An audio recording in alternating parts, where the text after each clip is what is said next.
రాత్రి కలవరింతల వలన విషయం ఇలాంటిదేదో అయ్యే ఉంటుందనుకుంది దేవకి. తన కథంతా అప్రూపకి చెప్పి మంచి పనే చేశాననుకుంది. ముందు వెనక ఆలోచించకుండా వ్యామోహంలో పడి కొట్టుకుపోతూ పరుగులు పెడితే దాని పర్యవసానం ఎంత భయంకరంగా ఉంటుందో తెలుసా ఆమెకు. నా అనుభవం అప్రూపకి పాఠం నేర్పినట్లవుతుందన్నమాట అనుకుంది. తన వంకే తదేకంగా చూస్తున్న దేవకితో, ఏమిటాంటీ ఎలా చూస్తున్నారు? మనుషులను అంచనా వేయటంలో నేను ఘోరంగా విఫలమయ్యాను. అయితే రాత్రి నాకు జ్వరం రావటం వలన మంచి జరిగింది.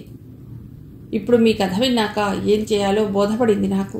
మీ మూలంగా నేను ఒక పెను ప్రమాదం నుండి బయటపడ్డాను.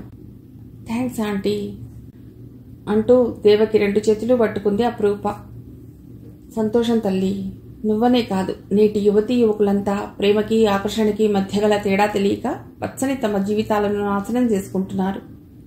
కోరుకున్న వారు దక్కకపోతే జీవితమే లేదన్నట్లుగా ప్రాణాలు తీసుకుని కన్నవారి కడుపుల్లో చిచ్చు పెడుతున్నారు. జీవితం అంటే ఏమిటో తెలుసుకున్నావు కదా, ఇక ఎవ్వరూ నిన్ను ఏమీ చేయలేరు అంది దేవకి వాత్సల్యంగా.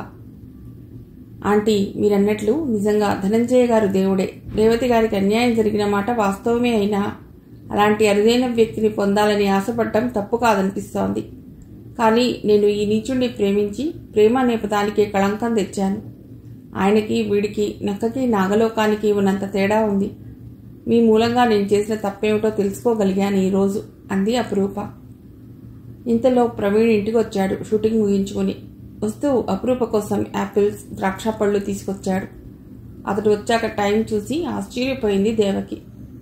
చాలా టైం అయింది. మధ్యాహ్నం నుండి కబుర్లలో పడి అలా కూర్చుండిపోయాం. కనీసం చుట్టూ చీకట్లు ముసురుకోవటం కూడా గమనించలేదు. కాఫీ తాగుతావా రూపా అంది దేవకి అక్కడి నుండి లేస్తూ. ఇప్పుడేం వద్దాంటీ, ఏకంగా భోజనం చేసేద్దాం అంది అపురూప. దేవకి గబగబా వెళ్ళి బియ్యం కడిగి కుక్కర్లో పెట్టి బెండకాయలు తరిగి పోపేసింది. ఉదయం కంటే అపురూప ముఖం తేటగా ఉండటం చూసి ప్రవీణ్ తేలిగ్గా నిట్టూర్చాడు. తాను తెచ్చిన పళ్ళు డైనింగ్ టేబుల్ మీద పెట్టి అక్కడున్న కుర్చీలో కూర్చుంటూ, ఎంత హడలు కొట్టేశారండి రూపగారు రాత్రి మీరు అన్నాడు. థ్యాంక్స్ అండి, మీ పుణ్యమాని తొందరగా కోలుకున్నాను. అదే ఇంటికి వెళ్ళి ఉంటే చూసేందుకు ఎవరూ లేక ఏమయ్యేదాన్నో అంది అపురూప కృతజ్ఞతగా చూస్తూ. భలే వారే, ఈ మాత్రం దానికి అంత పెద్ద మాట వాడేస్తున్నారు మీరు. మీ స్థానంలో ఎవరున్నా అలాగే చేసేవాణ్ణి. ఏం నాకు అలా జరిగితే మీరు చూస్తూ వదిలేస్తారా అని అడిగాడు ప్రవీణ్ నవ్వుతూ. మీ నుండి నేను చాలా నేర్చుకోవాల్సి ఉంది ప్రవీణ్ గారు. గతంలో మీలా చేశానో లేదో గుర్తులేదు, కానీ ఇక మీదట మీలా చేసేందుకు ప్రయత్నిస్తాను. అంతేకాదు, మీరు నవ్వితే చాలా బాగుంటారు ప్రవీణ్ గారు. ఎప్పుడు చూసినా చాలా సీరియస్గా ఉంటారు. సీరియస్నెస్ మీ ముఖానికి అసలు సూట్ అవ్వదు అంది అపురూప చనువుగా. థ్యాంక్స్ ఫర్ యువర్ కాంప్లిమెంట్, కానీ ఇది మనం చర్చించవలసిన విషయం కాదనుకుంటాను అంటూ సీరియస్గా అపురూప వంక చూస్తూ అక్కడి నుండి లేచి లోపలికి వెళ్ళిపోయాడు ప్రవీణ్. తాను అన్నదానిలో తప్పే ఉందో, అతను ఎందుకంత కోపం తెచ్చుకున్నాడో అర్థం కాక అంతవరకు నవ్వుతూ ఉన్న అపురూప ముఖం చిన్నబోయింది. కొడుకు అలా తుంచినట్టు మాట్లాడటం దేవకికి కూడా చిరాగ్గా అనిపించింది. పాపం ఆ అమ్మాయి ఏమనుకుందో అని ఆదుర్దాగా అపురూప వంక చూసింది. అపురూప చటుక్కున అక్కడి నుండి లేచి, నేను ఇక మా ఇంటికి వెళ్ళిపోతాను ఆంటీ, నాకు ఇప్పుడు బాగానే ఉంది కదా, ఇంకా ఎందుకు మీకు శ్రమ అంది అపురూప వాడిపోయిన మొహాన్ని దాచుకునే ప్రయత్నం చేస్తూ. అదేమిటమ్మా అలా అంటావు, ఇంకా నీరసంగానే ఉన్నావు కదా, ఈ ఒక్క పూట ఆగి రేపు ఉదయం వెడదువు గానిలే అంది దేవకి కొడుకు మాటలకు అపురూప బాధపడిందని గ్రహించి. లేదా ఆంటీ, నేను వెడతాను, ఇప్పుడు నాకు బాగానే ఉంది. అయినా రేపటి నుండి షూటింగ్కి వెడదాం అనుకుంటున్నాను. ఇంటికి వెళితే నా పోర్షన్ అది చూసుకునేందుకు వీలవుతుంది అంది స్థిరంగా. అదేదో ఇక్కడే ఉండి చూసుకోవచ్చు కదమ్మా. ప్రవీణ్ ఏదో చికాకులో ఉండి కాస్త విసుక్కున్నాడని కోపం తెచ్చుకుని వెళ్తానంటే ఎలా? ఉండు, వాడితో చెప్తాను ఈ సంగతి అంది దేవకి అనునయంగా. వద్దాంటీ, అయినా కోపం తెచ్చుకునేందుకు నేను తనకేమవుతానని? నేనే నా హద్దులు దాటి అతి చనువు ప్రదర్శించాను. నా స్థానం ఏమిటో చెప్పారు తను అంది అపురూప. ఆ మాటలు అంటున్నప్పుడు ఆమె గొంతు పుడుకుపోయింది. దేవకి లోపలికి వెళ్ళి, ఎందుకురా ప్రతి దానికి అంత చిరాకు పడతావు? పాపం అమ్మాయి చిన్నబుచ్చుకుని వెళ్ళిపోతానంటోంది. పాపం తనకి ఇంకా నీరసం పూర్తిగా తగ్గనే లేదు అంది జాలిగా. ఆ సంగతి గ్రహించాలిగా తనే అడుగుతోందిగా నేనేమవుతానని. ఏదైనా అయితే కానీ ఉండదా ఇక్కడ? అసలేంటమ్మా ఈ అమ్మాయిలు గాజు బొమ్మల్లా ఎలా తయారయ్యారు? ప్రతి చిన్నదానికి ఎమోషనల్గా ఫీల్ అయిపోయి కడవల కొద్దీ కన్నీళ్లు గార్చేస్తారు. నాకేం కోపం లేదు కానీ ఉండమని ఇక్కడే, కావాలంటే రేపు చీకటినే తీసుకెళ్లి దిగబెట్టేస్తానని చెప్పు అన్నాడు ప్రవీణ్ బయటకు రాగానే. ఆ మాటలన్నీ విన్న అపురూప అతడికి తన మీద కోపం ఏమీ లేదని గ్రహించింది. వాళ్ళమ్మగారు అన్నట్లు అతడికి ముక్కు మీదే ఉంటుంది కోపం అనుకుంది. అయినా తన నిర్ణయం ఏమీ మార్చుకోదలుచుకోలేనట్లుగా బుంగమూర్తి పెట్టుకుని కూర్చుంది అక్కడే. లోపల నుండి తొంగి చూసిన దేవకి, చూడరా ఆ పిచ్చి పిల్ల ఎలా కూర్చుందో, నువ్వు వచ్చి చెప్తే తప్ప వినదనుకుంటాను అంటూ నవ్వింది. తల్లి చెప్పక అటు చూసిన ప్రవీణ్కి కూడా నవ్వొచ్చింది అపురూప కూర్చున్న తీరు చూడటంతోనే. సరే పద వస్తాను అంటూ బట్టలు మార్చుకుని మొహం కాళ్ళు చేతులు కడుక్కుని వచ్చాడు. అప్పుడు అతడి మొహం చాలా తేటగా ఉంది. సారీ, ఏదో చికాకులో ఉండి అలా విసుక్కున్నాను, లేచి ఫ్రెష్ అప్ అయి రండి, భోజనం చేద్దాం అన్నాడు ప్రవీణ్. అతడు అలా మృదువుగా మాట్లాడేసరికి అపురూప మనస్సులో బాధంతా చేత్తో తీసేసినట్లుగా మాయమైపోయింది. మారు మాట్లాడకుండా లేచి లోపలికి వెళ్ళింది. దేవకి కూడా సంతృప్తిగా నవ్వింది. నిరంజన్ క్లినిక్ నుండి ఇంటికి వెళ్తూ అపురూప ఎలా ఉందోనని చూడటానికి వచ్చాడు. అప్పటికి వాళ్ళు ముగ్గురు భోజనాలు చేసి కబుర్లు చెప్పుకుంటూ కూర్చున్నారు. నిన్న ఇదే సమయానికి అచేతనంగా పడి ఉన్న అపురూపకు ఇప్పుడు గలగలా నవ్వుతూ మాట్లాడుతున్న ఈ అమ్మాయికి ఎక్కడా పోలికే లేదన్నట్లుగా మెచ్చుకుంటున్నట్లుగా చూశాడు. రారా బాబు, ఇంకా రాలేదేమిటా అని చూస్తున్నాను. ఇదిగోరా నీ పేషెంట్. ఇప్పటిదాకా వాళ్ళ ఇంటికి వెళ్ళిపోతానని ఒకటే గొడవ. నువ్వు వచ్చి చూశాక ఇలా చెప్తే అలా చేద్దామంటే వినటం లేదు అంటూ నవ్వాడు ప్రవీణ్. అదేం లేదండి, అదంతా ప్రవీణ్ గారి కల్పనే. నేను అసలు పొమ్మనేదాకా ఇక్కడ నుండి కదలను అంది అపురూప నవ్వుతూ. అమ్మో, చూడమ్మా ఎంత అన్యాయంగా మాట్లాడుతున్నారో. ముందంతా తనే కదా పెడతానన్నది అంటూ నవ్వాడు ప్రవీణ్. ఒరే ప్రవీణ్, నువ్వు ఇలా నవ్వి ఎన్నాళ్ళయిందిరా. నిజంగా నాకు ఈ వేళ నిన్ను చూస్తుంటే కడుపు నిండినట్లుందిరా అన్నాడు నిరంజన్ ప్రేమగా స్నేహితుడి భుజం తట్టి. అది వింటూనే చిరాకు ముంచుకొచ్చేసింది ప్రవీణ్కు. అరే, ఈవేళ మీ అందరికీ ఏమైందిరా, నా నవ్వు మీద పట్టించారు. ఇందాక అపురూప, ఇప్పుడు నువ్వు అన్నాడు కోపంగా చూస్తూ. అదిగో మళ్ళీ మొదటికి వస్తున్నావు. ఏదో నీతో కాసేపు సరదాగా గడపాలని క్లినిక్ త్వరగా కట్టేసి వచ్చాను. ఇలా ఉంటే నేను ఇక్కడ ఉండను అంటూ లేచాడు నిరంజన్ బెదిరిస్తున్నట్లుగా. వెంటనే ప్రవీణ్ అతడి చెయ్యి పట్టుకుని కూర్చోబెట్టి, నన్ను అంటావు గాని మాటకి ముందు అలుగుతావురా నువ్వు అంటూ దేవకి వైపు తిరిగి, అమ్మా వీడికి బాగా ఆకలేస్తున్నట్లుంది, అందుకే పెడతానంటున్నాడు. 2 యాపిల్స్ కోసి పట్టుకురా, వాడి పేరు చెప్పుకుని అందరం తిందాం అన్నాడు చిన్నగా నవ్వుతూ. స్నేహితులిద్దరి వాదనను విని నవ్వుకుంటూ వంటగదిలోకి వెళ్ళింది దేవకి. వెనకే వెళ్ళింది అపురూప.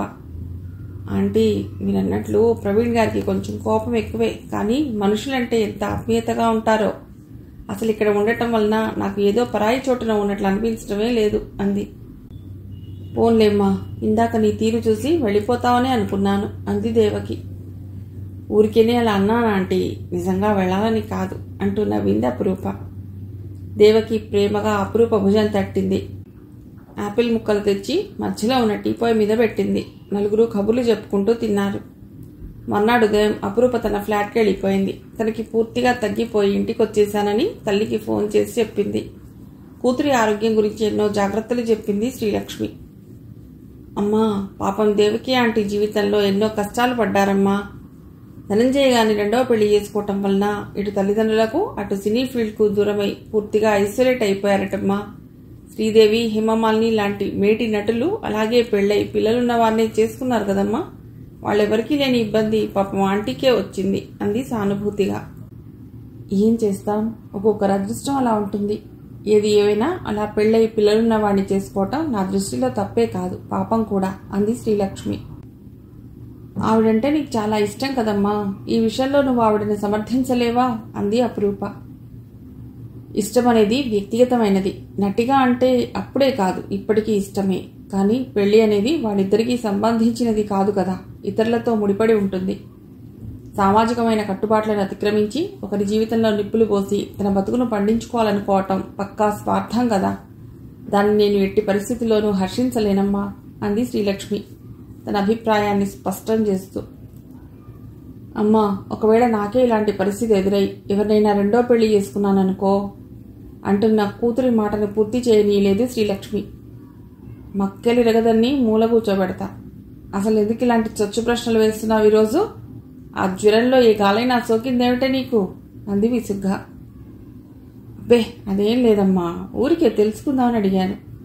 నా ఫ్రెండ్ ఈ మధ్య ఇలాంటి సమస్యనే ఎదుర్కొంటోంది. సలహా చెప్పమని నా దగ్గరకు వచ్చింది.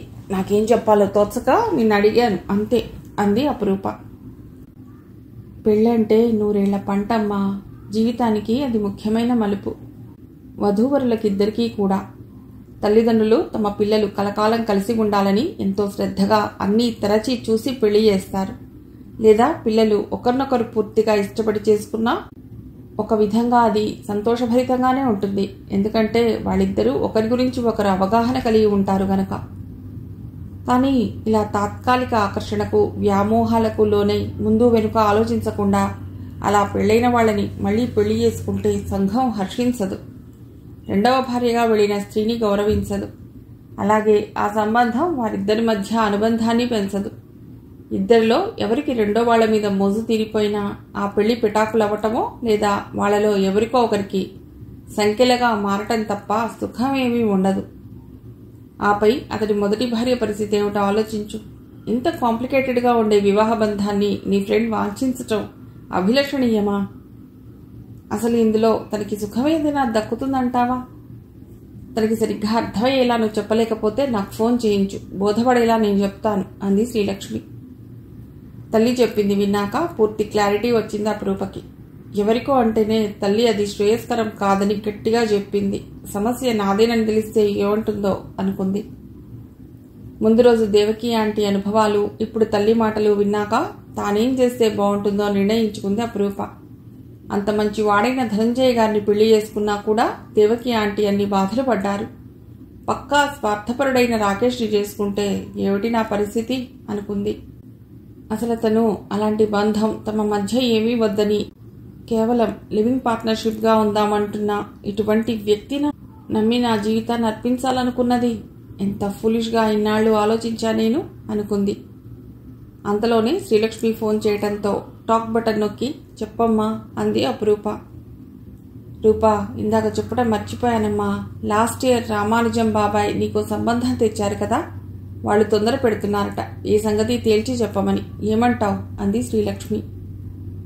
అమ్మా, ఇప్పుడు నేను షూటింగ్కి వెళ్లే హడావుడిలో ఉన్నాను. రాత్రి ఇంటికి వచ్చాక తీరిగ్గా మాట్లాడుకుందా. నాన్నగారికి పూర్తిగా తగ్గిపోయింది కదా అంది అపురూప మాట మారుస్తూ. తగ్గిపోయింది లేవే, ఈరోజు ఆఫీసు కూడా వెళ్లారు. తమ్ముడే కొంచెం నీరసంగా ఉన్నాడు. ఇంతకీ నేను చెప్పింది అంటున్న తల్లిని మాట్లాడనీయకుండా. చెప్పాను కదమ్మా రాత్రికి మాట్లాడుకుందామని. అమ్మా, నువ్వు ఇక్కడ లేకుండా నాకేం బాగోలేదమ్మా. తొందరగా వచ్చేయకూడదు, ఒక్క తిని ఉండలేకపోతున్నాను అంది అపురూప దిగులుగా. వస్తానులేమ్మా, నాకు మాత్రం రావాలని లేదా ఏమిటి?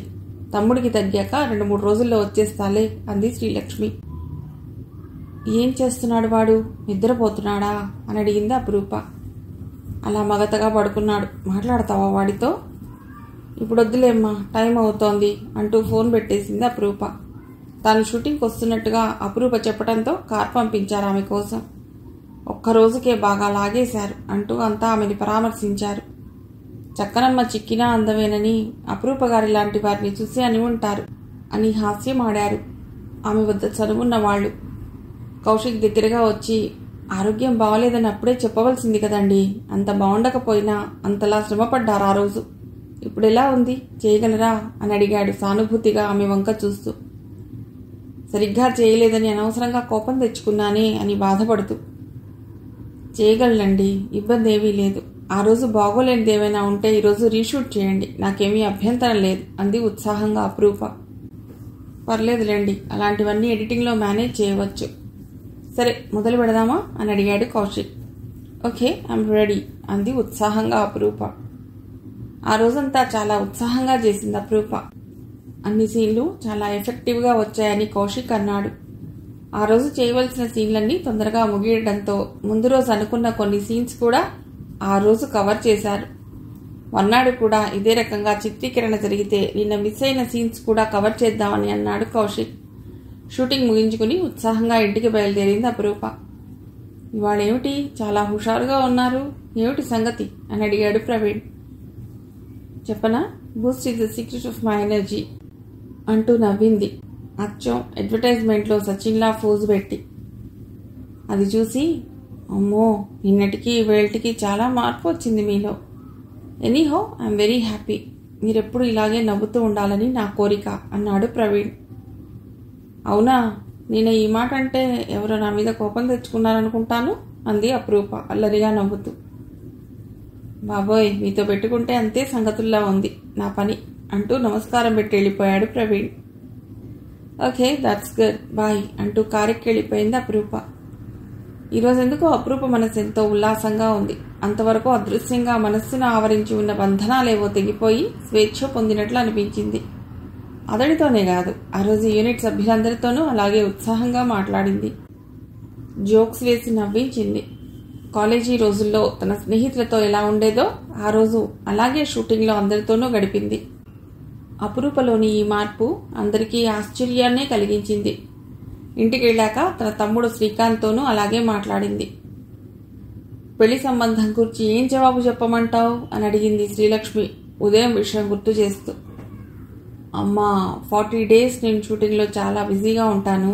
ఆ తర్వాత 1 month రెస్ట్ కోసం ఇంటికి వద్దాం అనుకుంటున్నాను. అన్నిటికంటే ముఖ్యం, నేను అతడితో పర్సనల్గా మాట్లాడాలి. మా ఇద్దరికి కంపాటిబిలిటీ కుదురుతుందో లేదో చూడాలి. అలాగే అతడు నన్ను చూసి ఇష్టపడుతున్నాడా, లేక నేను ఈ మధ్య సినిమాల ద్వారా బాగా సంపాదించాను కదా, దానికోసం చేసుకుందాం అనుకుంటున్నాడా తెలుసుకోవాలి. ఎందుకంటే వాళ్ళు నన్ను చూసి వెళ్ళి దాదాపు 1 సంవత్సరం రోజులవుతోంది. ఇన్నాళ్ళు మెదలకుండా ఊరుకుని ఇప్పుడు తొందర పెడుతున్నారంటే మనం కొంచెం ఆలోచించాలి కదమ్మా అంది అప్రూప.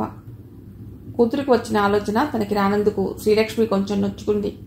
నిజమేనమ్మా నీ మాట, తప్పకుండా మనం ఆలోచించాలి అంది శ్రీలక్ష్మి మెచ్చుకుంటున్నట్లుగా. పరాంకుశం కూడా కూతురి మాటలు విని, లక్ష్మి, ఇక రూప గురించి మనకు ఏ దిగులు అక్కర్లేదు.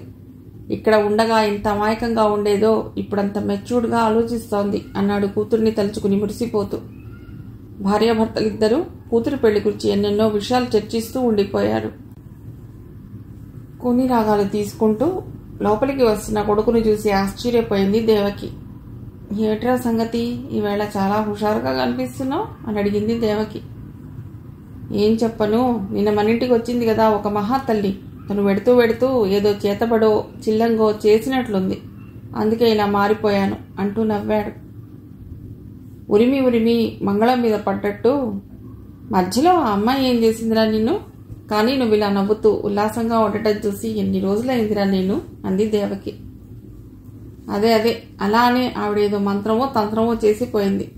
ఇప్పుడు తెచ్చుకుందామన్నా కోపం రావటం లేదే అని సీరియస్గా చూడబోయి పక్కున నవ్వేశాడు. పోరా బడుద్దాయి, నిజం చెప్పు, తనంటే నీకు చాలా ఇష్టం కదూ అంది దేవకి నిలదీస్తున్నట్లుగా. అమ్మో, అలాంటిదేం లేదు తల్లి, అనవసరంగా లేనిపోనివి ఊహించుకోకు, ఆ తర్వాత చాలా బాధపడవలసి వస్తుంది అన్నాడు ప్రవీణ్ హెచ్చరిస్తున్నట్లుగా. ఏం లేకపోతే ఆ అమ్మాయి పట్ల ఎందుకంత శ్రద్ధ తీసుకున్నావు? తనకి ఒంట్లో బాగుండకపోతే ఎందుకంత ఆరాటపడి మన ఇంటికి తీసుకొచ్చావు అంది దేవకి సూటిగా చూస్తూ. నిజం చెప్తున్నానమ్మా, నాకు తన మీద అలాంటి ఫీలింగ్స్ ఏమీ ఇంతవరకు కలగలేదు అన్నాడు ప్రవీణ్ సీరియస్గా మొహం పెట్టి. పోనీ ఇప్పుడు ఆలోచించరా? ఆ అమ్మాయి తీరు నాకు బాగా నచ్చింది. మనసులో కల్మషం అన్నది లేకుండా చాలా స్వచ్ఛంగా ఉంది. తన మాట నడత అంతా కూడా అంది దేవకి. ఉందిలే అమ్మా, కాదన్నదెవరు? తను మొదటిసారి మా స్టూడియోకి వచ్చినప్పుడు నేను కూడా ఇలాగే అనుకున్నాను. అమాయకంగా ముగ్ధలా ఉందని. ఏ ఇన్హిబిషన్స్ లేకుండా మాట్లాడే తీరు చూసి ఈ కాలంలో ఇలాంటి అమ్మాయిలు కూడా ఉన్నారా అనుకున్నాను. కానీ ఆ రాకేష్ గారిని చూస్తే నాకు మండుకొచ్చేది. అంత చక్కటి టాలెంట్ గల అమ్మాయిని తీసుకొచ్చి వాడు అతి చెత్త డాన్సులు చేయించాడు తన సినిమాలో. మా అందరి ముందు అలా చేయవలసి వచ్చినందుకు సిగ్గుతో చితికిపోయింది తను. ఆ అనుభవంతో వాళ్ళ ఊరు వెళ్ళిపోయింది. తిరిగి రాదనే అనుకున్నాం మేమంతా. పోన్లే, వాడి కబంధ హస్తాల్లో చిక్కుకోకుండా బయటపడింది అనుకుని సంతోషించాం కూడా. వాడు చాలామంది అమ్మాయిలను సినిమాల్లో వేషాలు ఇప్పిస్తాడని ప్రలోభపెట్టి నాశనం చేశాడు. తనని అలాగే చేస్తాడని బాధపడ్డాను, భయపడ్డాను. సరే వెళ్ళిపోయింది కదా అనుకుంటే మళ్ళీ ఎలాగో ప్రయత్నం చేసి తనని ఇక్కడికి రప్పించాడు. అందెల రవులు సినిమా చేస్తున్నప్పుడు నటనలో భాగంగా అన్నట్లు ఆమె శరీరాన్ని ఆబగా తడిమేవాడు. పాపం అపురూప అదంతా నటనలో భాగమే అనుకుంది గాని వాడి దుర్మార్గాన్ని పసిగట్టలేకపోయింది. అసలు ఈ దరిద్రుడికి ఇంత సక్సెస్ ఎలా వచ్చిందో ఇప్పటికీ నాకు అర్థం కాదు. ఈ అభిమానులు వెర్రి గొర్రెల్లా వాడు ఏం చేస్తే అది గొప్ప అన్నట్లుగా ఆకాశానికి ఎత్తేస్తున్నారు. ఘోస్ట్ రైటర్స్లు పెట్టుకుని పాటలు రాయించుకుని తానే రాసినట్లుగా ప్రచారం చేసుకుంటున్నాడు. వాడి అదృష్టం ఏంటంటే సినిమా పరిశ్రమలో అన్ని రంగాల్లోనూ అంతో ఇంతో ప్రావీణ్యం ఉంది. ఆ పైన వాడి ప్లస్ పాయింట్ డైలాగ్ డెలివరీ, డాన్సులు. వాడు కొట్టే పంచ్ డైలాగులకు జనం పిచ్చెక్కిపోతారు. ఆపై తెర మీద వాడు వల్లించే ఆదర్శాలు చూసి అదే నిజం అనుకుంటారు. అందుకే వాడికి అలా బ్రహ్మరథం పడుతున్నారు. దానితో సినీ ప్రపంచంలో వాడొక మొనార్క్ అయి కూర్చున్నాడు. వాడు చేసే చెత్త పనులన్నీ ఇండస్ట్రీలో ఉన్న చాలా మందికి తెలుసు. కానీ అభిమానులు అతన్ని తిరుగులేని నటుడిగా పట్టం కట్టి సింహాసనం మీద కూర్చోబెట్టారు కదా, అందుకని అతడు ఏం చేసినా ప్రశ్నించరు. అలా ప్రశ్నిస్తే సినీ రంగంలో తమ మనుగడకే ముప్పు వస్తుందని భయం. అందుకే వాడి బుద్ధి ఎలాంటిదో అపురూపకి చెప్పించాను కొందరు నమ్మకస్తులతో, జాగ్రత్త పడుతుందని. కానీ వాళ్ళు చెప్పిన మాటలను అసలేమీ పట్టించుకోలేదు అపురూప. ఆమెకి కూడా అతడంటే చాలా ఇష్టం ఉన్నట్లుగా గ్రహించాను. అతడి చూడగానే ఆమె మొహంలో మెరిసే మెరుపులను చూసి, సరే కోరి చెడిపోవాలనుకుంటున్న వాళ్లను ఆ దేవుడు కూడా బాగు చేయలేడని వదిలేశాను పూర్తిగా. వాళ్ళమ్మగారిని చూస్తే మాత్రం చాలా జాలిగా అనిపించేది. కూతురి ఆలోచనలేంటో తెలిస్తే ఆమె తట్టుకోగలదా అనిపించేది ఒక్కోసారి. అయితే మొన్న కానీ ఆ ముందు రోజు కానీ వాళ్ళిద్దరి మధ్య ఏం జరిగిందో తెలియదు. తను బాగా అప్సెట్ అయ్యింది. ఇక మన ఇంటికి తీసుకొచ్చాక అంతా నీకు తెలిసిందే కదా. ఇక అలాంటప్పుడు ఆ అమ్మాయి గురించి నేను ఎందుకు ఆలోచిస్తాను చెప్పు. అసలు ఆ రోజు అలా హెల్ప్లెస్గా అక్కడ పడి ఉంటే ఆగలేక ఇక్కడ తీసుకొచ్చాను. నిన్న ఈరోజు తను అన్న మాటలు నా మీద కొంచెం పనిచేసినట్లున్నాయి. తెలియకుండానే నా మొహంలోని సీరియస్నెస్ అదృశ్యమైపోయింది అంటూ నవ్వాడు. పోన్లేరా, నువ్వు చెప్పింది విన్నాక అతను పెద్ద ఆపద నుండి బయటపడినట్లు అనిపిస్తోంది. నీకు కూడా అదే ఫీలింగ్ కలిగినట్లుంది. అందుకే నీ మైండ్ పూర్తిగా రిలాక్స్ అయి నీ పెదాల మీద నవ్వులు పువ్వులు పూయిస్తోంది అంది దేవకి మందహాసంతో. నిజానికి అపురూప చెప్పిన దాన్ని బట్టి రాకేష్ గురించి ప్రవీణ్ కంటే ఎక్కువే తెలుసుకుంది దేవకి. ఆ విషయాన్ని గాని కొడుక్కి చెప్తే అసలే ఉద్రేకపూరితమైన స్వభావం గల ప్రవీణ్ ఆ దరిద్రుడు ఇంత నీచమైన ప్రపోజల్ పెట్టాడా అంటూ రాకేష్ మీదికి దాడికెడతాడని భయపడి ఏమీ తెలియనట్లే ఉండిపోయింది. తల్లి చెప్పింది వింటూనే, అయితే అయి ఉండొచ్చులేమ్మా అంటూ అక్కడి నుండి వెళ్ళిపోయాడు లోపలికి. కొడుకు వెళ్లిన వంకే చూస్తూ, దేవుడు మేలు చేస్తే అపురూప లాంటి మంచి అమ్మాయి నా కోడలైతే ఎంత బాగుంటుంది అనుకుంది దేవకి మనస్సులోనే. తల్లి అన్న మాటల్లో చాలా నిజం ఉందనిపించింది ప్రవీణ్కి. నిన్నటిదాకా తీవ్రమైన మానసిక సంఘర్షణకు లోనై తట్టుకోలేని టెన్షన్తో అప్సెట్ అయిన అపురూప చిత్రంగా ఈరోజంత రిలాక్స్డ్గా కనిపించడంతో నాకు కూడా ఏదో పెద్ద భారం గుండెల మీద నుండి దింపినట్లయిందేమో. ఇన్నాళ్ళు ఆ రాకేష్ గాడు తనకేదైనా హాని చేస్తాడని ఎంత ఆందోళన చెందాను. ఇవాళ తను ఏదో పంజరంలో నుండి బయటపడినట్లుగా స్వేచ్ఛగా నవ్వుతూ మాట్లాడుతుంటే ఆ స్వేచ్ఛేదో నాకే వచ్చినట్లయింది. అయితే అమ్మన్నట్లు నిజంగానే నేను తనని ప్రేమిస్తున్నానా అని అనుకున్నాడు. అసలు ఆ ఆలోచన మనసులో మొదలటంతోనే శరీరమంతా గాల్లో తేలిపోతున్నట్లుగా అనిపించింది అతడికి. మర్నాడు కూడా అదే ఉత్సాహంతో అపురూప అందరితోనూ కబుర్లు చెప్పింది. తను ఇబ్బంది పడకుండా 3 రోజుల్లో చేయవలసిందంతా 2 రోజుల్లో పూర్తి చేసి తనని పంపిస్తున్నందుకు కౌశిక్కి, ప్రవీణ్కి, ఇతర సిబ్బందికి థ్యాంక్స్ చెప్పింది అపురూప. మర్నాటి నుండి అవుట్డోర్ షూటింగ్కి వెడుతున్నట్టుగా అందరికీ చెప్పి వెళ్ళిపోయింది. ఆమె వెళ్లిన మర్నాడు తన షూటింగ్ ముగించుకుని రాకేష్ హైదరాబాద్ వచ్చాడు. వచ్చిన వెంటనే అపురూపతో మాట్లాడాలని ఫోన్ చేశాడు. ఎన్నిసార్లు ఫోన్ చేసినా అపురూప ఫోన్ లిఫ్ట్ చేయలేదు. బహుశా షూటింగ్లో ఉండి ఉంటుందిలే అని సరిపెట్టుకున్నాడు.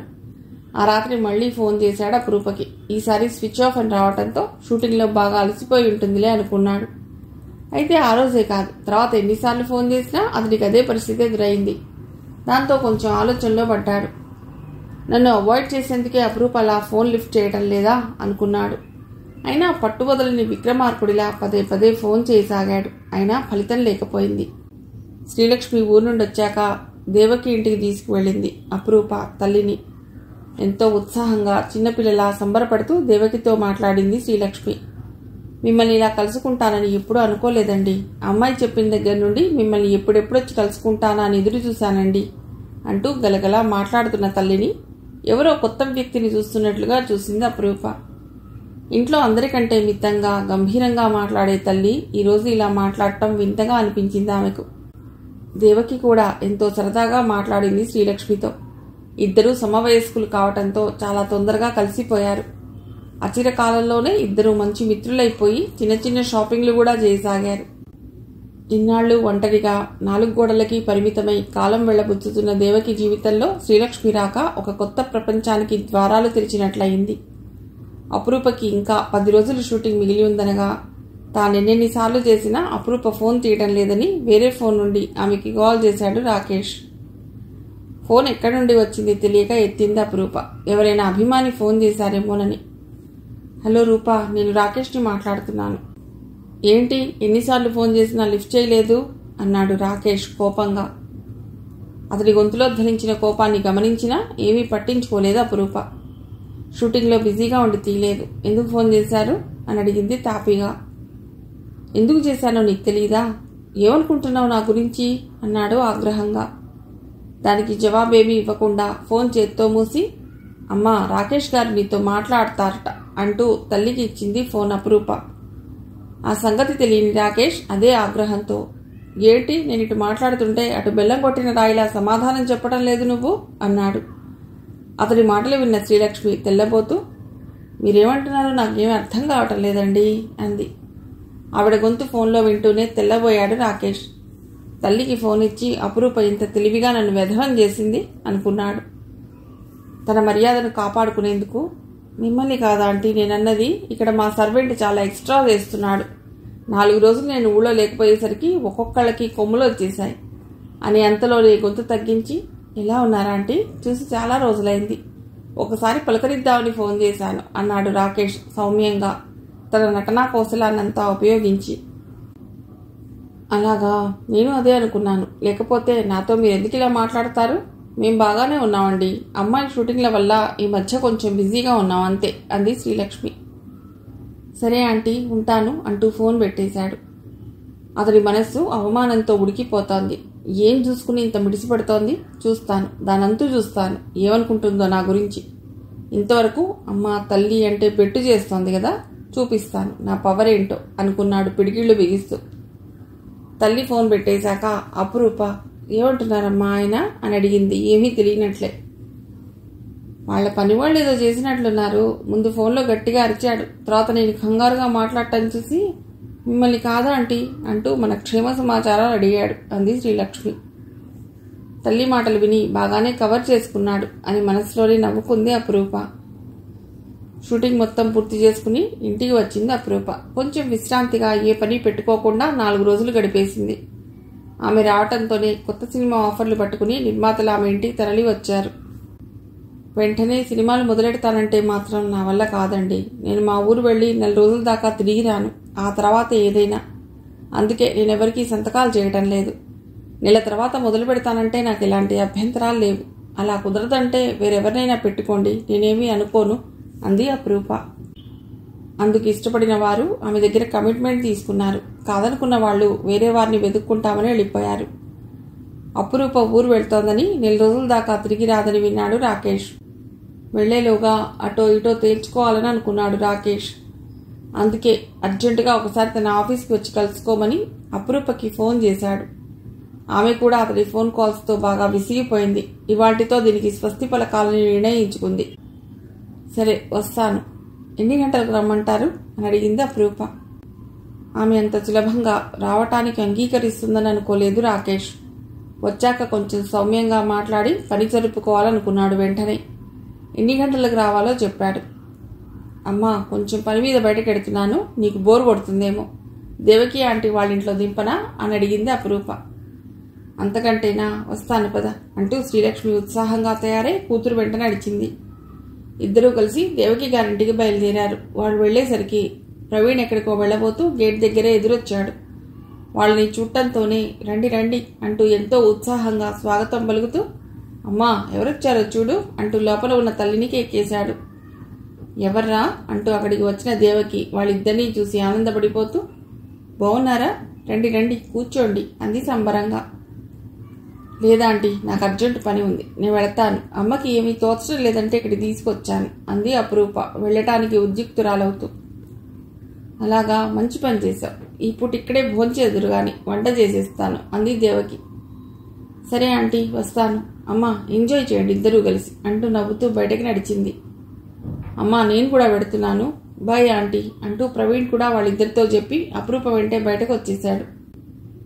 ఏమిటి సార్ విశేషం? ఈవేళ ఈ టైం దాకా ఇంటి దగ్గర ఉన్నారు అని అడిగింది అపురూప. లేకపోతే రోజూ పనేనటండి.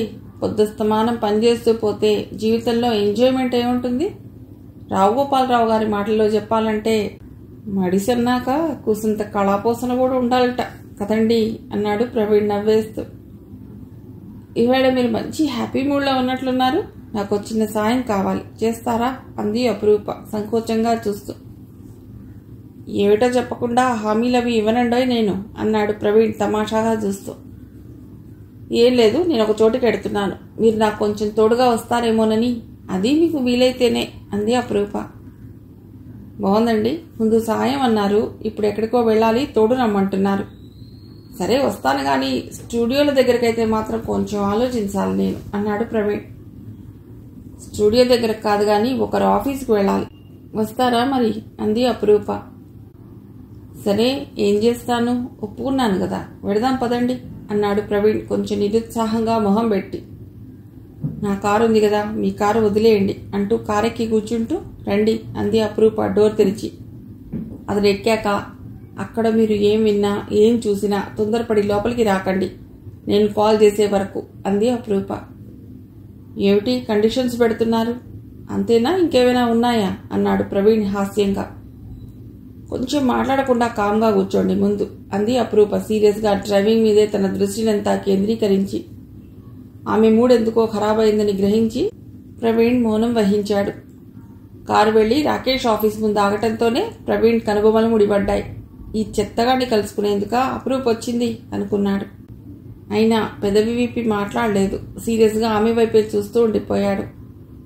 కారు ఆపి అతడి వంక క్షమాపణ కోరుతున్నట్లుగా చూస్తూ, సారీ ఇందాక మిమ్మల్ని విసుక్కున్నాను, ఏమీ అనుకోకండి, నేను వచ్చేదాకా కారులోనే కూర్చోండి, మీ సెల్ మాత్రం ఆన్లో ఉంచండి అంటూ లోపలికి నడిచింది అపురూప.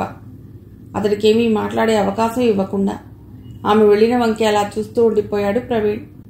అపురూప తన సర్వశక్తులను కూడగట్టుకుని కూల్గా ఉండటానికి ప్రయత్నిస్తూ రాకేష్ రూంలోకి అడుగుపెట్టింది. ఆమెని చూడటంతోనే మొత్తానికి వచ్చావన్నమాట అన్నాడు రాకేష్ వంకరగా నవ్వుతూ.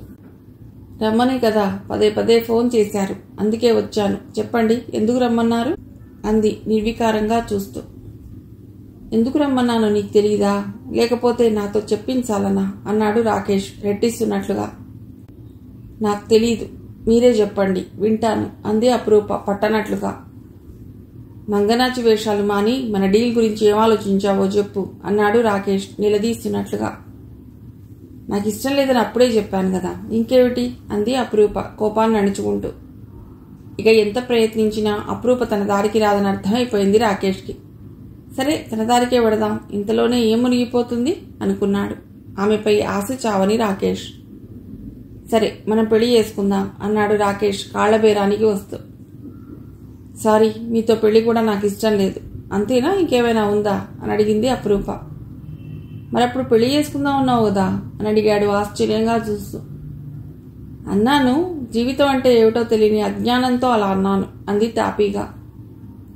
మరైతే ఇప్పుడు జ్ఞానోదయం అయిందా నీకు? ఇంతకీ నీకు జ్ఞానోదయం కలిగించిన మహాపురుషుడెవరో నేను తెలుసుకోవచ్చా అని అడిగాడు వ్యంగ్యంగా. ఎవరైతే నీకెందుకు, నాకు ఇష్టం లేదన్నాను కదా, నేను ఇక వెడతాను అంటూ లేచింది అపురూప. దాంతో రాకేష్ కోపం నషాళానికి అంటింది. ఏమిటే అడుగుతున్న కొద్దీ బెట్టు చేస్తున్నావు? నేను కో అంటే 1,000,000 మంది వచ్చి నా ఒళ్ళో వాళ్తారు తెలుసా అన్నాడు రౌద్రంగా చూస్తూ. అయితే ఇంకేం, వారితోనే ఉండక నా వెంట పడుతున్నారెందుకు అంది అపురూప అతడి వంక చిరాగ్గా చూస్తూ. నన్ను కాదంటే నీకు ఇక్కడ మంచీళ్లు కూడా పుట్టకుండా చేయగలను. నా అండదండలతో ఇక్కడికి వచ్చావు, ఇప్పుడు టాప్ పొజిషన్కి చేరుకున్నంత మాత్రాన నన్ను ఎదిరిస్తావా? ఎంత ధైర్యమే నీకు అంటూ పులిలా లంఘించి అపురూప చేయి పట్టుకున్నాడు రాకేష్. అతడి చేయి విసురుగా వదిలించుకుంటూ, ఏం చేస్తావు? మహా అయితే నాకు సినిమా ఛాన్సులు రాకుండా చేస్తావు, అంతే కదా. చేయి, అంతకంటే ఏం చేయగలవు నువ్వు? నేను నీ తాటాకు చప్పుళ్లకు బెదిరే కుందేళ్లు కాదు. సినిమా ఛాన్సులు లేకపోతే బతకలేని పరిస్థితి కాదు నాది, నీకు నచ్చినట్లు చేసుకో అంది అపురూప ఏవగింపుగా అతడి వంక చూస్తూ. అంత చేసినా కూడా అతడికి ఇప్పటి వరకు మర్యాద ఇస్తూనే ఉంది. ఎప్పుడైతే దిగజారిపోయి అసభ్యంగా మాట్లాడుతూ చేయి పట్టుకున్నాడో అప్పుడే ఆ కాస్త మర్యాదని వదిలేసింది అపురూప. అంతవరకు అతడిని ఆ విధంగా ఎవరూ ఎదిరించి మాట్లాడింది లేదు. సామ దాన భేద దండోపాయాలతో ఎంత మొండిఘటాన్నైనా ఎలాగోలా లొంగదీసుకున్నాడు. కానీ ఈరోజు అపురూప దేనికి లొంగకుండా తనకి సవాలుగా ఎదురు నిలిచి మాట్లాడటంతోనే అతడిలో ఆగ్రహం మిన్నంటింది. పశుత్వ నిద్రలేచింది. ఏమిటే మర్యాదగా అడుగుతుంటే తెగ నీలుగుతున్నావు? నిన్నిక్కడ ఏం చేసినా ఎవరూ అడ్డుపడరు తెలుసా అన్నాడు అపురూపని తన చేతుల్లో బంధించే ప్రయత్నం చేస్తూ. దాంతో అపురూపలో ఆగ్రహావేశాలు పతాక స్థాయికి చేరుకున్నాయి. వదలరా దరిద్రుడా అంటూ విదిలించి కొడుతూ, ఏం చేస్తావురా? రేప్ చేస్తావా? చెయ్యరా? నన్నేం చేసినా ఎవ్వరూ అడ్డుపడరు అనుకుంటున్నావా? అడ్డుపడరు, కానీ నిన్ను కటకటాల వెనక్కి పంపిస్తారా? నీ నక్కజిత్తులకు మోసపోయి నీకు దాసోహం అనటానికి నేనేమీ చదువు సంధ్యాలేని పల్లెటూరి బైతుని కాదురా. నేను ఈ తరం అమ్మాయిని. నేను ఇక్కడికి వచ్చే ముందు నా సెల్ ఆన్ చేసుకుని వచ్చాను. నువ్వు మాట్లాడిందంతా ఇందులో రికార్డ్ అయింది. అంతేకాదు వీడియో కాన్ఫరెన్స్ ద్వారా నా ఫ్రెండ్స్ అందరూ లైన్లో ఉండి నువ్వు మాట్లాడిన ప్రతి మాట వింటున్నారు. అన్నీ రికార్డ్ చేసే ఉంటారు. దీని ఆధారంగా నీ అంతు చూస్తారు. ఇప్పుడు చెప్పరా ఏం చేస్తావో? రేప్ చేస్తావా? చెయ్యి. నీలాంటి నీచుణ్ణి ప్రేమించినందుకు నాకు ఈ శిక్ష పడవలసిందే అనుకుంటాను.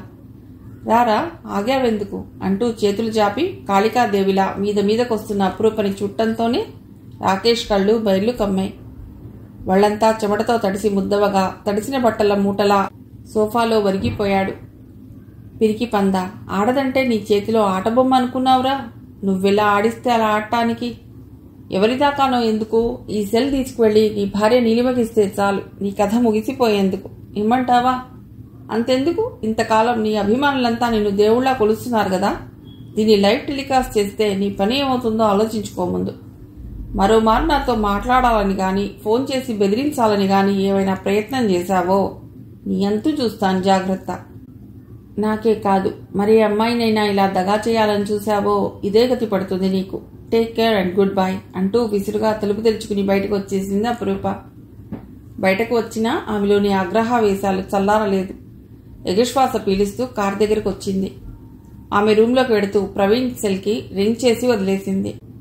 తన వెనక రావద్దంది కదా, ఎందుకు కాల్ చేసింది అనుకుంటూ టాక్ బటన్ నొక్కాడు ప్రవీణ్. ఆమె లోపలికి వెళ్ళాక జరుగుతున్న సంభాషణంతా వినిపించడంతోనే అపురూప సెల్ ఆన్ చేసి ఎందుకు ఉంచమందో అర్థమైంది అతడికి. ఒకవేళ జరగరాంది ఏదైనా జరిగితే తను ఎంటర్ అయ్యేందుకు వీలుగా అలా చేసిందని అర్థమైన ప్రవీణ్ అపురూప తెలివితేటలను మెచ్చుకోకుండా ఉండలేకపోయాడు. ఆమె బయటికి రాగానే కార్ డోర్ తెరిచి పట్టుకుని, వెల్కమ్ వీరనారి, భారతదేశంలో అమ్మాయిలందరూ పండుగ చేసుకోవాల్సిన రోజుది అంటూ ఆమె ఎక్కాక డోర్ మూసి తాను వెళ్లి డ్రైవింగ్ సీట్లో కూర్చున్నాడు. మంచిళ్ళు తాగండి అంటూ బాటిల్ అందించాడు. అపురూప బాటిల్ ఎత్తి కిటకిటా మంచిళ్ళన్నీ తాగేసి అలసటగా సీట్కి జారగిలబడి కళ్ళు మూసుకుంది. హ్యాట్స్ ఆఫ్ రూపగారు, అమ్మాయిలందరూ మీలా ధైర్యంగా ఉంటే ఇన్ని అత్యాచారాలు జరగవండి అంటూ కార్ తీసుకువెళ్లి ఒక చెట్టు కింద ఆపాడు ప్రవీణ్. కారు ఆగటంతోనే కళ్ళు తెరిచి, కారెందుకు ఇక్కడ ఆపారు అని అడిగింది అపురూప. మీరు ఈ మూడ్లో ఇంటికి వస్తే మీ అమ్మగారు మా అమ్మగారు ఏం జరిగింది అంటూ ప్రాణాలు తీస్తారు. అయినా పెడదామంటారా చెప్పండి, తీసుకువెడతాను అన్నాడు బెదిరిస్తున్నట్లుగా.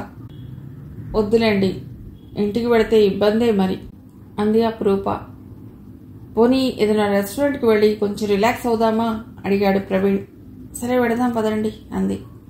అతడు కార్ స్టార్ట్ చేయకుండా స్టీరింగ్కి తలాంచి, రూపగారు మీకు ఇంత ధైర్యం ఎలా వచ్చిందండి? ఇంత జరిగాక కూడా నమ్మలేకపోతున్నాను నేను. 4 రోజుల క్రితం మా ఇంటికి వచ్చినప్పటికీ ఇప్పటికీ ఇంత మార్పు మీలో ఎలా సాధ్యమైంది అని అడిగాడు కుతూహలంగా. పరిస్థితులే మనిషికి పాఠాలు నేర్పుతాయి ప్రవీణ్ గారు. అతడి నయవంచన మాటలు నిజమని నమ్మి మోసపోయాను.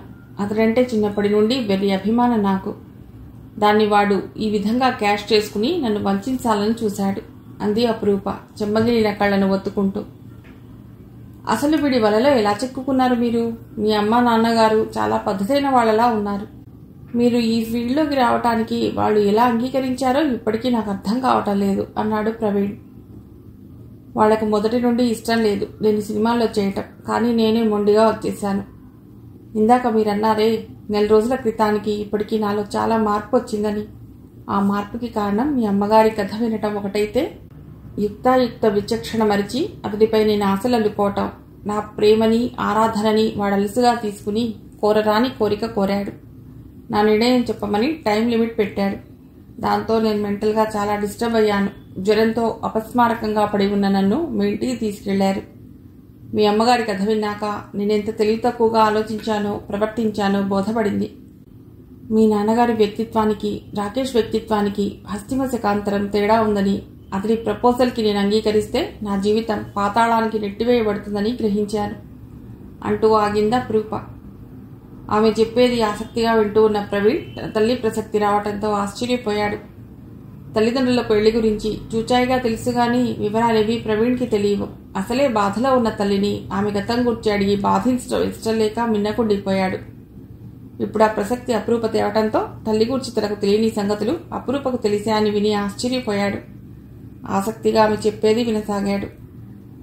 అక్కడికి నా ఫ్రెండ్ సాధన అడుగడుగునా నన్ను హెచ్చరిస్తూనే ఉన్నా నేనే మూర్ఖంగా అతడి వలలో పడిపోయాను అంది అపరూప. ప్రవీణ్ ఆమె మానసిక పరిస్థితిని అర్థం చేసుకున్నట్లుగా ఓదార్పుగా ఆమె చేతి మీద చెయ్యి వేసి, ఊరుకోండి, అంతా సుఖాంతంగా ముగిసిపోయింది. మీరు ఝాన్సీ లక్ష్మిలా వాడితో పోరాటం చేసి సురక్షితంగా బయటపడ్డారు. ఇంకేం కావాలి అన్నాడు. నిజమే, బయటపడ్డాను కాబట్టి సరిపోయింది. అదే జరగరానిది ఏదైనా జరిగితే నా పరిస్థితి ఏమిటి? అసలు లోపలికి వెళ్లే వరకు నేను అనుకోలేదు అలా మాట్లాడగలనని. నాకేదైనా జరిగితే అప్పుడు పిలవటానికి వీలవుతుందో లేదోనని సెల్లో ఆన్ చేసి ఉంచమన్నానందుకే అంది అపరూప. మంచి పని చేశారు. లేకపోతే లోపల ఏం జరుగుతుందోననే టెన్షన్తో చచ్చేవాణ్ణి నేను, లేదా తెగించి లోపలికి వచ్చేసేవాణ్ణి అన్నాడు ప్రవీణ్. అవును, మీరిక్కడ అండగా ఉన్నారనే భావనే నాకు కొండంత ధైర్యాన్ని ఇచ్చింది అంది అపరూప. అయితే ఇలాంటి సందర్భాలు ఎదురైన ప్రతిసారి నన్ను మీ వెంట రమ్మంటారా ఏమిటి కొంపదీసి అన్నాడు. భయపడకండి, అలాంటి పరిస్థితి ఇక ముందు ఎన్నడూ రానివ్వను అంది హామీ ఇస్తున్నట్లుగా. ఏదో సరదాగా అన్నాను, సీరియస్గా తీసుకోకండి. ఇలాంటి అన్యాయాన్ని చూస్తూ ఊరుకోలేను నేను అన్నాడు ప్రవీణ్. సరే పోదాం పదండి, నాకు అసలే చాలా హెడేక్గా ఉంది. కొంచెం కాఫీ ఏమైనా తాగుదాం అంది అపరూప. ఒక్క 2 నిమిషాల్లో వెళ్ళిపోతాను చూడండి అయితే అంటూ కార్ స్టార్ట్ చేశాడు ప్రవీణ్. కాఫీ తాగి రెస్టారెంట్ నుండి బయటకు వచ్చి తిరిగి కారెక్కి ఇంటికి బయలుదేరారు ఇద్దరు. ఆమెను తిరిగి హ్యాపీ మూడ్లోకి తెచ్చేందుకు ప్రవీణ్ చాలా ప్రయత్నించాడు. కానీ అపరూప పెద్దగా స్పందించలేదు. ఏవో పొడి పొడి మాటలతో సరిపెట్టింది. ఉన్నట్లుండి, కొన్నాళ్ల పాటు ఈ పరిసరాలకు దూరంగా వెళ్ళిపోవాలనుందండి నాకు అంది. అందుకేగా 4 రోజుల పాటు ఊరెళ్ళిపోతున్నారట మీరు, మా అమ్మ చెప్పింది అన్నాడు ప్రవీణ్. 4 రోజులనే కాదు, ఇక అసలు రావాలని లేదు ఇక్కడికి. వస్తే ఆ దరిద్రుడి మొహం తప్పనిసరిగా చూడాలి అంది అపరూప. అంటే వాడికి జడిసి పారిపోతున్నారా మీరు అని అడిగాడు ప్రవీణ్. మీరెలా అనుకున్నా సరే, అందుకే వెళ్ళిపోవాలనుకుంటున్నాను. మానసికంగా శారీరకంగా బాగా అలసిపోయానండి. అందుకే ఈ ప్రయాణం. ఇప్పుడు నా వయస్సు ఎంతో తెలుసా మీకు అని అడిగింది అపరూప. ఉన్నట్లుండి ఇదేం ప్రశ్న? అయినా ఆడవాళ్ల వయస్సు మగవాళ్ల జీతం అడగకూడదటండి. జనరల్గా సినిమా తారలందరూ చెప్పేదాన్ని బట్టి మీ వయస్సు స్వీట్ 16 కదా అన్నాడు నాటకీయంగా. ఇప్పుడు కూడా మీ పరిహాసాన్ని వదిలిపెట్టరన్నమాట. సరే నేనే చెప్తాను. నా వయస్సు ఇప్పుడు 22.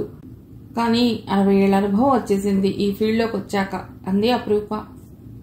అయ్యో పాపం, అయితే మీ జుట్టు అది ముగ్గుబుట్టలా పండలేదేమిటి చెప్పమా అన్నాడు ప్రవీణ్ బుగ్గ మీద వేలించుకుని. అతడు ఆ మాట అన్న తీరు, బుగ్గ మీద వేలించుకోవటం చూసి పక్కున నవ్వేసింది అపరూప. అమ్మయ్యా, నవ్వేశారా? ఇంటికి పెడితే ఎవ్వరూ ఏ ప్రశ్నలు వేయర్లేండి. మిమ్మల్ని ఇలా హ్యాపీ మూడ్లోకి తెచ్చేందుకు 1 గంట నుండి ప్రయత్నిస్తే ఇప్పటికి సక్సెస్ అయ్యాను అన్నాడు ప్రవీణ్. నేను సీరియస్గా మాట్లాడుతుంటే మీరు అలా జోక్ చేస్తారెందుకు? ఈ సినిమాలన్నీ కట్టిపెట్టి హాయిగా పెళ్లి చేసుకుని జీవితంలో సెటిల్ అయిపోతే ఎలా ఉంటుందా అని ఆలోచిస్తున్నాను అంది అపరూప. మంచి ఆలోచనే. అయితే మాకు తొందరలోనే విందు భోజనాలు అన్నమాట అన్నాడు హాస్యంగా. ఊళ్ళో 2-3 సంబంధాలు చూశారు నాన్నగారు. అన్ని విధాలా బాగున్నాయని అమ్మ కూడా అంది. కానీ నాకు అలా ముక్కు మొహం తెలియని వాళ్ళని చేసుకోవాలంటే ఎందుకనో భయంగా ఉంది. వాళ్ళు నన్ను కాక నా సంపాదన చూసి చేసుకోవాలనుకుంటున్నారేమోనని చిన్న డౌట్. ప్రవీణ్ మౌనంగా వినసాగాడు. హేమంత్ గారు తెలుసు కదా, ఆయన ప్రపోజ్ చేశారు నాకు. అతడైతే ఎలా ఉంటుందంటారు అని ప్రశ్నార్థకంగా చూస్తూ అంది. ఆ మాట వినటంతోనే అంతవరకు నవ్వుతున్న ప్రవీణ్ మొహం కొంచెం వాడిపోయింది. మెల్లిగా సర్దుకుని, అంతేలేండి, మీ అమ్మాయిల కళ్ళెప్పుడూ ఆకాశంలోనే ఉంటాయి. కళ్ల ముందు ఉన్నదేది ఆనదు మీకు అన్నాడు నిష్ఠూరంగా. అతడి మాట వింటూనే అపురూప అతడి వంక విస్మయంగా చూస్తూ, అంటే మీరు నా గురించి అన్నీ తెలిసి కూడా అంది ఆశ్చర్యానందాలతో ఉక్కిరిబిక్కిరవుతూ. తెలుసు, అన్నీ తెలుసు కనుకే మీరంటే గౌరవంతో పాటు ఇష్టం పెరిగింది. షూటింగ్ కోసం మొదటి రోజు ఇక్కడికి వచ్చినప్పుడు అనుకున్నాను, అందంతో పాటు మూర్తీభవించిన అమాయకత్వంలా ఉన్న ఈ అమ్మాయి ఇక్కడ ఎలా ఇమ్మడగలదు అని. అందెలరవళి సినిమాలో మీ నటన చూశాక తెలుగు సినీ కళామ తల్లికి మీ నాట్యంతో నీరాజనాలు ఇవ్వటానికి ఇక్కడికి వచ్చారనుకున్నాను. మొన్న జ్వరపడి మా ఇంటికి వచ్చినప్పుడు చిన్న పిల్లల అలుగుతూ మాట్లాడటం చూసి అమ్మాయి అంటే ఇలా ఉండాలి అని మనసు పారేసుకున్నాను. ఈరోజు మిమ్మల్ని మీరు రక్షించుకునేందుకు అపర కాళీల అవతారం ఎత్తడం చూసి ఇవాళ ఈ సమాజానికి కావాల్సింది మీలాంటి వారే అనిపించింది. మీ మీద ఇష్టం మరింత పెరిగింది. మీరెందుకు నచ్చారో చెప్పాను, ఇప్పుడు చెప్పండి నేను మీకు నచ్చానో లేదో అని అడిగాడు ప్రవీణ్. కానీ మీ అమ్మగారు నన్ను కోడలిగా చేసుకునేందుకు అంగీకరిస్తారా? ఎందుకంటే ఆమెకు నా విషయం మొత్తం తెలుసు అంది అపురూప సంకోచంగా చూస్తూ. తెలిస్తే మరీ మంచిది, ఫ్యూచర్లో అపార్థాలకు తావు లేకుండా ఉంటుంది. అమ్మ సంగతి వదిలేయండి, నేను నచ్చానో లేదో చెప్పండి ముందు అన్నాడు ప్రవీణ్ ఆత్మీయంగా చూస్తూ. అతడి మాటలు అమృతపు సోనల్లా ఆమె చెవులకు సోకాయి. అయినా అదేం బయటపడనివ్వకుండా, అయితే నేను జవాబు చెప్పే ముందు మీరు నాకు మాట ఇవ్వాలి. భవిష్యత్తులో నా మీద ఎప్పుడూ కోప్పడకూడదు అంది అపురూప సీరియస్గా చూస్తూ. కానీ ఆనందభరితమైన మనస్సు ఆ కళ్లల్లో ప్రతిఫలిస్తూ ఉండటం అతడి దృష్టిని దాటిపోలేదు. దాంతోపాటు చిందులేసే చిలిపితనం చూడటంతోనే ఆమె మనస్సు ఏమిటో పూర్తిగా అర్థమైంది అతడికి. థ్యాంక్స్ ఎలాట్ అంటూ ఆమె చేతినందుకుని పెదవులకు ఆనించుకుని ముద్దు పెట్టుకున్నాడు. ఆ తర్వాత ఎడమ చేత్తో ఆమె నడుం చుట్టూ చేయి వేసి దగ్గరకు పొదుముకుని నెమ్మదిగా కార్ని ముందుకు పోనిచ్చాడు. అతడి చేతుల్లో ఏదో రక్షణ దొరికినట్లు అనిపించడంతో నిశ్చింతగా కళ్ళు మూసుకుని అతడి భుజం మీద తలవాల్చింది అపురూప. ప్రవీణ్ ఇంట్లో అడుగు పెడుతూనే అమ్మా అమ్మా ఎవరొచ్చారో చూడు అంటూ గట్టిగా అరిచాడు. అరే బాబు, మేమిద్దరం ఇక్కడే ఉన్నాం కదరా, ఎందుకు అలా గట్టిగా అరుస్తావు? నీతో పాటు వచ్చింది అపురూపే కదా, వేరే ఎవరో వచ్చినట్లు కొత్తగా చెప్తున్నావేమిటి అంది దేవకి పరిహాసంగా. కాదమ్మా, ఇప్పుడు వచ్చింది వట్టి అపురూప కాదు అంటూ ఆగి శ్రీలక్ష్మిని ఉద్దేశించి, ఆంటీ మీరు కూడా వినండి, మా అమ్మకి కాబోయే కోడలి తీసుకొచ్చాను, దీవించండి అంటూ ఇద్దరి ముందు మోకరిల్లి రా రూపా అంటూ అపురూప చేయి పట్టుకు లాగాడు ఆశీర్వాదం తీసుకోమన్నట్లుగా. అతడంత హఠాత్తుగా వాళ్లతో ఆ మాట చెప్తాడని ఏమాత్రం ఊహించని అపురూప తడబడుతూ అమ్మా అది అనుకోకుండా అంటూ ఆగి సంకోచంగా ఇద్దరి వంకా చూసింది. ఈ హఠాత్ పరిణామానికి దేవకి శ్రీలక్ష్మి ఇద్దరూ ఆశ్చర్యపోయారు. దేవకికి చూచాయిగా కొడుకు ఆంతర్యం తెలుసు గాని శ్రీలక్ష్మికి అసలేం తెలియదు. అతడు చెప్పిన మాటను అర్థం చేసుకునేందుకు ఆమె కొంచెం సమయం పట్టినా ప్రవీణ్ లాంటి మంచి వ్యక్తిని కూతురు భర్తగా ఎంపిక చేసుకున్నందుకు ఆమెకు చాలా ఆనందం అనిపించింది. తన ఎదురుగా తల వంచుకుని మోకాళ్ళ మీద కూర్చున్న కూతురి చుబుకం ఎత్తి నిజమా రూపా, ఎంత మంచి మాట చెప్పావు అంటూ అపురూప నుదుటి మీద ముద్దు పెట్టుకుంది శ్రీలక్ష్మి. తల్లి ఆమోద ముద్ర వేయటంతో అపురూప మనస్సు ఆనందం వెల్లువెత్తినట్టు కాగా ముఖం అంతా కాంతితో నిండిపోయింది. దేవకి ఇద్దరి వంక ఆనందంగా చూస్తూ ఇద్దరూ తోడు దొంగల్లా భలే బురిడి కొట్టించారే మమ్మల్ని అంటూ ప్రవీణ్ చెంప మీద అపురూప చెంప మీద చిన్నగా తట్టింది. అమ్మా అదేం కాదమ్మా, ఇప్పటికిప్పుడు నిర్ణయించుకున్నా, వెంటనే మీకొచ్చి చెప్పాను అన్నాడు ప్రవీణ్. అయితే నాన్నగారికి ఈ సంగతి చెప్పనా అంది శ్రీలక్ష్మి ఉత్సాహంగా. నీ ఇష్టం అమ్మా అంటూ సిగ్గుతో ముఖం అంతా ఎర్రబడగా లోపలికి వెళ్ళిపోయింది అపురూప. మొత్తం మీద ఆడపిల్ల అనిపించుకుంది అంది దేవకి అపురూప వెళ్ళిన వంకే మురిపంగా చూస్తూ. శ్రీలక్ష్మి దేవకితో ఈరోజు నాకెంత సంతోషంగా ఉందో మాటల్లో వివరించలేనండి. నాకెంతో ఇష్టమైన మీతో ఇలా బియ్యం అందుతానని కల్లో కూడా అనుకోలేదు. నిజంగా నేను చాలా లక్కీ అండి అంది ఉద్వేగంగా. లేదు లక్ష్మి గారు, అదృష్టం ఏదైనా ఉంటే అది నాదే. ఎడారి లాంటి ఒంటరితనంతో బాధపడే నాకు మీ స్నేహం అనే అమృతపు చినుకును చిలకరించి నాలో నవచైతన్యాన్ని తెచ్చారు. ఈ స్నేహబంధాన్ని ఇంత మధురమైన బంధంగా మార్చారు మన పిల్లలు అంది దేవకి చెమర్చిన కళ్ళతో. వాళ్ళిద్దరీ చూసి నవ్వుతూ ఆనందం ఆనందం ఆయనే అంటూ చప్పట్లు తెరిచాడు ప్రవీణ్. దేవకి చిరుకోపంగా కొడుకు వంక చూస్తూ రే నవ్వింది చాలు గాని రూపం తీసుకుని రేవతి గారి దగ్గరికి వెళ్ళి ఆశీర్వాదం తీసుకునిరా అంది. ఇప్పుడు నా వల్ల కాదమ్మా, అయినా రూప కూడా బాగా అలసిపోయింది, సాయంత్రం పెడతానులే బాగా ఆకలేస్తోంది కానీ అన్నం పెట్టు అన్నాడు ప్రవీణ్ గారాలుబోతూ. నథింగ్ డూయింగ్, మీరు వెళ్ళొచ్చాక అన్నం పెడతాను అంది దేవకి శాసిస్తున్నట్లుగా. తప్పదా, సరే ఎడతానులే అంటూ లోపల ఉన్న రూపకి వినిపించేలా అరిచాడు ప్రవీణ్. విన్నావా రూపా, బయలుదేరు పెడదాం అన్నాడు. అపురూపకి ఆ క్షణంలో శ్రీలక్ష్మి ముందు దేవకి ముందు తిరగాలంటే చాలా బిడియంగా ఉంది. ఎక్కడికైనా పారిపోతే బాగుండదనిపించింది కూడా. అంతలోనే ఇలా వెళ్ళమనే పిలుపు రావటంతో వెంటనే బయటకు వచ్చేసింది. కళ్ళెత్తి వాళ్ళనెవ్వరినీ చూడలేక పదండి అంటూ బయటకు నడిచింది. ఇద్దరూ కలిసి వెడుతూ ఉంటే వియ్యపురాళ్ళిద్దరూ గుమ్మం దాకా వెళ్ళి వాళ్ళిద్దరినీ ఆనందంగా చూస్తూ ఉండిపోయారు. ప్రవీణ్ కార్ స్టార్ట్ చేశాక, నేను ఇంకా నమ్మలేకపోతున్నాను ప్రవీణ్ గారు, ఇది కళ నిజమా అనిపిస్తోంది అంది అపురూప అపనమ్మకంగా అతడి వంక చూస్తూ. డ్రైవింగ్ ఆపి అపురూప వంక తిరిగి, అయితే మీరు నమ్మాలంటే ఇప్పుడు ఏం చేయాలట నేను అన్నాడు ప్రవీణ్ అల్లరిగా చూస్తూ. అతడేదో చిలిపి పని చేయాలనుకుంటున్నాడని అర్థమైన అపురూప అతడి దృష్టిని మళ్లిస్తూ, ముందు మీరు నన్ను మన్నించడం మానేయండి అంది. అవునా, అయితే తమరు కూడా మానేయాలి మరి అన్నాడు కండిషన్ పెడుతున్నట్లుగా. అలవాటైన పిలుపు అంత తొందరగా మారటం కొంచెం కష్టమే అంది అపురూప. మరి మా పని కూడా అంతేనమ్మా అన్నాడు నవ్వుతూ. నిజం ప్రవీణ్ గారు, నాకు ఇప్పటికీ నమ్మశక్యంగా లేదు. ఉదయం వరకు మీ గురించి ఏ ఆలోచన లేదు నాకు. ఈరోజు చావో రేవో తేల్చుకోవాలని వాడి దగ్గరికి వెళ్ళాను. అసలు రాత్రి నుండి వాడిని ఎలా ఎదుర్కోవాలా అనే ఆలోచన తప్ప మరొకటి లేదు. ఇంతలోనే ఇలా అంది అపురూప నవ్వుతూ. ఇక ఆ విషయం వదిలే రూపా, ఇంత హ్యాపీగా ముగిశాక ఆ పీడకలను ఎందుకు తలుచుకోవటం? కష్టాలకు కన్నీళ్లకు చెక్ చెప్పేసి రాబోయే భవిష్యత్తు గురించి బంగారు కలలు కందాం అంటూ తన ఎడమ చేతిని అపురూప తల మీద వేశాడు అనునయంగా.